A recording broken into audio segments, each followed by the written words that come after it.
It is fair to say that everybody likes a believable simulation. And this is especially true when we're talking about immersive big RPGs. I mean, you want it to be believable so you can feel like you're part of this living, breathing world. And I totally get that.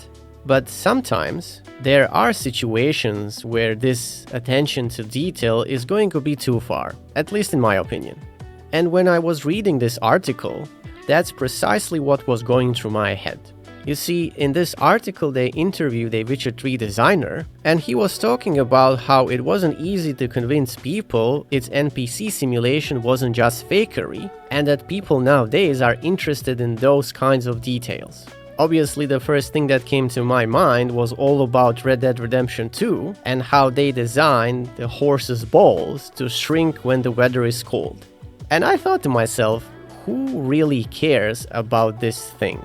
Because when I was playing the game, I didn't really notice these things because, to be quite honest with you, this isn't important at all. And you know what's funny? Someone actually spent time in order to animate that and make it quote-unquote believable. But let's be honest, how many of you who played Red Dead Redemption 2 actually saw that happening in real time? I would say not a lot, and dare I say, I would go even further and say that if not for that article that mentioned that this thing can happen, most of us wouldn't even care to check if that wasn't the case to begin with. And obviously when the article was published, everybody went to check what their horse's balls are doing when you submerge it into cold water or when it's wintertime. Now, in the article, they were discussing how NPCs were behaving in Witcher 3, and once people discover that something is fake, the illusion can collapse surprisingly quickly, and that's why the baby dropping example that was mentioned in the article is hilarious, but also incredibly revealing. I mean, to be honest, when you are looking from a programming perspective, if you enter combat, whatever NPCs were carrying, they would drop it, which is perfectly reasonable. But if you happen to notice that the thing they were carrying was their baby, the whole idea of a perfect immersive simulation basically vanishes like soap bubble. And again, I would say to this, it is funny, it doesn't make a lot of sense, but more often than not, you wouldn't notice this. I mean, take me for example, I played Witcher 3 9 times from start to finish. And when I say from start to finish, that means base game plus all the DLCs. And never have I noticed this particular detail. Which brings me to my next point. You don't really have to simulate everything. You just need to simulate the things that players are likely to notice. For example, you don't need every villager to have a fully simulated life. You just need enough believable behavior that when you decide to investigate, the world doesn't immediately fall apart. And that's why you could say handcrafted moments are so important, because a completely procedural town can potentially have thousands of NPC interactions, but if they are all generic, it can actually feel less alive than a small town where developers deliberately place memorable events, conversations, routines, and environmental details. So yeah, I would say focus on the things that 90% of players will definitely see and interact with. And as far as those 10%, well, I don't know. If you have time, maybe fiddle with them a bit, but they are not really that important. I mean, think about it. This is something a lot of modern open-world games sometimes misunderstand.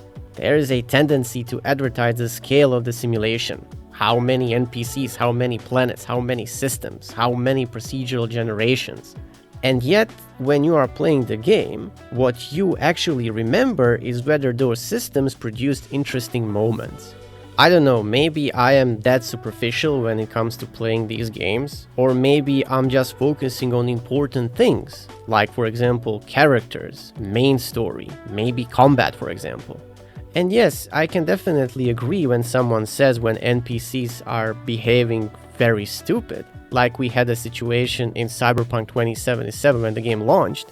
Obviously that's going to be a huge problem, and there has to be a tendency for the NPC routines and their behavior to be, believable. But there also has to be a moment when you're just going to say, wait a minute, do we need to invest that much time in order for NPCs to have, certain routines when someone is following an NPC to essentially confirm that they have some sort of a proper routine?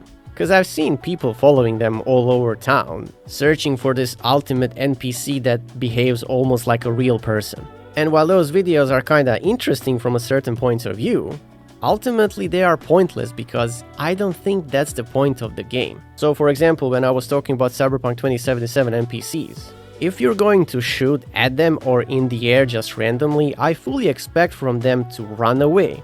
I don't think they need to drop stuff on the floor, but the preferable option would be either to run away, go inside their vehicle if it's nearby and then piss off to, I don't know, somewhere else, or perhaps if some of them are kinda brave enough, they would pull their piece and start shooting at you. They might say something when they're running away or when they're shooting at you, and as far as I'm concerned, that's pretty much what you need to do. Because there's no way in hell I'm going to follow that NPC around Night City to see whether or not he or she has this routine that's sort of believable. I mean, why would I ever do this in the first place when I'm playing the game, except if I'm making some kind of a funny video that I'm going to upload on YouTube in order to, I suppose, entertain my audience. So yeah, at the end of the day, to summarize this video, I would say, don't simulate everything. Simulate the things that make the world feel like it exists when you are basically not looking. If you're interacting directly with NPCs, make them believable, but anything else, like following them to see whether or not they have routines or whatnot, I don't know, man. Something basic is more than enough, unless we are talking about the game that specifically focuses on those routines as a gameplay element.